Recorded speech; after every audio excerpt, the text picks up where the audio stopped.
পুরো 6 বছর ধরে আর্জেন্টিনার বিপক্ষে জয় নাই ব্রাজিলের। জয় তো দূরের কথা, আর্জেন্টিনাকে গোলই দিতে পারেনি সেলেসাওরা। 5 বারের বিশ্ব চ্যাম্পিয়নদের জন্য এমন একটা তথ্য খানিকটা বিব্রতকর বিষয় বটেই। এর মধ্যে 2 দলের 4 বার মুখোমুখি হলেও 3টিতেই হেরেছে ব্রাজিল এবং 1টিতে ড্র করেছে। তবে এবার এই দুর্ভাগ্যের ইতি টানতে যায় ব্রাজিল।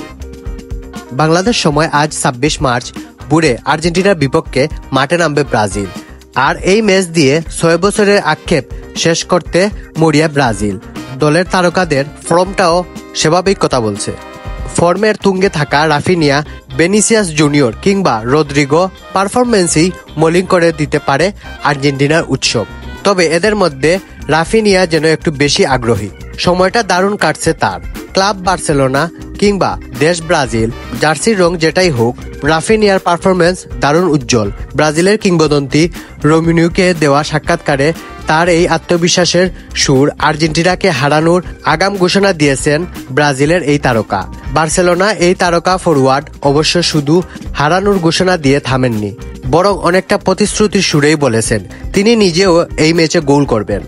রাফিনিয়া আরও বলেন, আমরা তাদেরকে অবশ্যই হারাবো, গুড়িয়ে দেব মাঠে এবং প্রয়োজন হলে মাঠের বাইরেও। নিশ্চিতভাবে আমি গোল করতে যাচ্ছি।